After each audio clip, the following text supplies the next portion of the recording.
এইবার ভিডিও করছি না, বাল ডক্টরে ভিডিও হবে না, আর ভিডিও না হলে আমি করতে পারবো না। তো শফিকের প্রথম আগে ভিডিওটা দেখো বন্ধুরা, তারপরে কিছু কথা বলছি। আর ভিডিও না হলে আমি করতে পারবো না। দেখা যাচ্ছে তো? তো দেখতে পাচ্ছ যে সোশ্যাল মিডিয়াতে প্রচুর পরিমাপে এই ভিডিওটা ভাইরাল হচ্ছে যে শফিকের একটা খারাপ লিঙ্ক ভাইরাল হয়ে গেছে। এই কথাগুলো কতটুকু সত্য, যে সত্যি কি শফিকের লিঙ্কটা ভাইরাল হয়েছে না এআই দিয়ে তৈরি করা, সম্পূর্ণ তথ্য থাকছে কিন্তু এই ভিডিওর মাধ্যমে। তো ভিডিওটাকে শুরু থেকে শেষ পর্যন্ত দেখবেন, আর ভিডিওটাকে যারা যারা লাইক করেনি ফাট করে লাইক করার, ভিডিওটাকে ঝড়ের গতিতে শেয়ার করে চ্যানেল নতুন থাকলে সাবস্ক্রাইব করে দেবেন। দেখো শফিকের নতুন নতুন ভিডিওর কিন্তু আপডেট নিয়ে চলে আসি এই চ্যানেলে। তো দেখো রিসেন্টলি একটা ভিডিও ভাইরাল হচ্ছে, মানে কালকে এই ভিডিওটা প্রচুর পরিমাণে সোশ্যাল মিডিয়াতে ভাইরাল হচ্ছে, ফেসবুকে ইনস্টাতে অনেক জায়গায়, যে শফিকের একটা খারাপ ভিডিও লিঙ্ক ভাইরাল হয়েছে, যে সেখানে শফিক নাকি একটা মেয়ের সঙ্গে খারাপ কিছু করতে দেখা যাচ্ছে।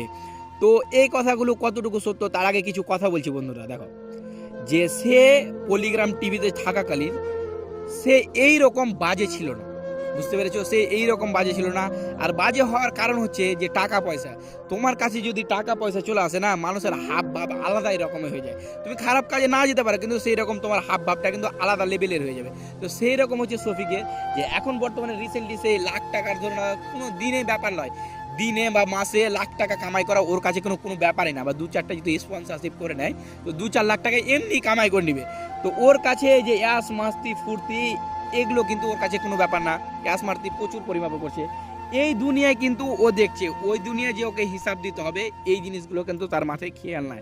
যে বাজে কাজগুলো করছে, যে দেখো পল্লিগ্রাম টিভি ছাড়াকালীন সে একটা কিসিং ভিডিও ভাইরাল হলো, কোথায় গিয়ে মদ খেয়ে পড়ে থাকছে, লালবাগে না কোথায় গিয়ে পড়ে থাকছে, তারপরে ধরো না তারপরে কোথায় গিয়ে মার খাচ্ছে, কোথায় পল্লিগ্রাম টিভি ছেড়ে দিয়ে লাত খাচ্ছে, মার খাচ্ছে, কিসিং ভিডিও ভাইরাল হচ্ছে।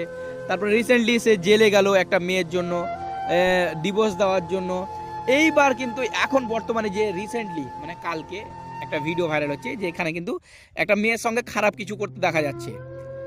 তো এই ভিডিওটা কিন্তু একদম রিয়েল ভিডিও, কিন্তু ফেক ভিডিও না, একদম রিয়েল ভিডিও, যার জন্য কিন্তু এই ভিডিওটা করা। তো তার উদ্দেশ্য শফিক যদি ভিডিওটা দেখে, তোমাদের একটাই কথা বলবো, ভাই তুমি এগুলা কাজ করছো, একে তো প্রচুর পরিমাপে খারাপ করছো, হ্যাঁ প্রচুর খারাপ করছো, দ্বিতীয় হচ্ছে তুমি সোশ্যাল মিডিয়া দিচ্ছ। দেখো ভাই তুমি কাজ করো, আমি বলবো না যে তোমার যে ইচ্ছা তুমি যা পারো তা করো, কিন্তু শুধরার চেষ্টা করো। কিন্তু তুমি যে এগুলা কাজ করছো, ডাইরেক্ট সোশ্যাল মিডিয়াতে ভিডিওটা দিয়ে দিচ্ছ, এটা তোমার উপরে কতটা খারাপ ইফেক্ট পড়ছে ভাবো। তোমার বাদ দাও, তোমার বাবা মার উপরে মান সম্মান কতটা আছে, তোমার বাবা মার যে মান সম্মানটুকু আছে, ওই মান সম্মানটি কি থাকবে? ভাবো ধুলোয় মিশে যাবে। যেই ছেলে মানে তোমার জন্য তোমার বাবা মার মাথায় এতটুকু উঠে গেছিল, তোমার জন্য তোমার বাবা মার মাথা একদম পুরো ওপরে উঠে গেছিল, আর তোমার জন্যই তোমার মা বাবার মাথা কিন্তু একদম নিচে নেমে যাচ্ছে, পুরো ধুলায় মান সম্মান চলে যাচ্ছে, লোকজনের সামনে মুখ দেখাতে পারবে না। ভাই তুমি এই যে কাজগুলো করছো তো ভালো তো করো না, অবভিয়াসলি খারাপ কাজ করছো।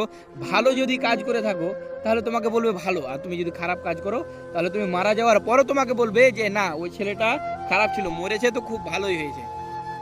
তা আমার উদ্দেশ্য একটাই বলা ভাই, তোমার কাছে একটাই কথা বলা, যে দেখো ভাই তুমি সোশ্যাল মিডিয়াতে তোমার কাছে পাওয়ার আছে, তার কারণ হচ্ছে তোমার ফেস ভ্যালু আছে, তো তুমি ভালো কিছু করো। দেখো রিসেন্টলি তুমি 2-4টা গান বের করলা, তো অনেকে ভালো বললো, আর তুমি এখন যে বর্তমানে যে ভিডিওটা আপলোড করেছো, এই ভিডিওটা আমি দেখলাম, সম্পূর্ণ ভিডিওটা দেখেছি, তুমি ভিডিওটাতে ভিডিও অন করেছো, অন্য কেউ অন করেনি। এটা যদি গুপ্ত কেউ যদি লুকিয়ে ভিডিওটা করতো আলাদা ব্যাপার, কিন্তু ভিডিওটা তুমি করেছো, তুমি নিজে ক্যামেরা অন করেছো, আর যেইখানে দেখা যাচ্ছে যে তুমি একটা মেয়ের সঙ্গে খারাপ কিছু করছো। দেখো একটাই কথা বলবো, যে এই দুনিয়াতে আছো, আজ আছো কালকে না থাকতে পারো, কিন্তু তুমি যে যা করে গেছো তোমার কিন্তু সারা জীবন কিন্তু লোকের মুখে থাকবে। তুমি ভালো কাজ করলে ভালো কথা বলবে, খারাপ কাজ করলে খারাপ কথা বলবে। তো শুধরানোর চেষ্টা করো, আর সুন্দর সুন্দর ভিডিও আমাদেরকে উপহার দাও, এইটুকু চাওয়া পাওয়া তোমার কাছ থেকে। তো থ্যাংক ইউ সো মাচ ভিডিওটা দেখার জন্য। আর ভিডিওটা সত্যি রিয়েল ভিডিও ছিল, আর বেশি বেশি করে শেয়ার করেন যেন সবার মাঝে ছড়িয়ে সবার কাছে সবাই যেন জানতে পারে যে এইরকম একটা কুমন্তব্য করেছে, আর শফিকের কাছে যেন চলে যায়, ও যেন শুধরানোর চেষ্টা করে নিজেকে।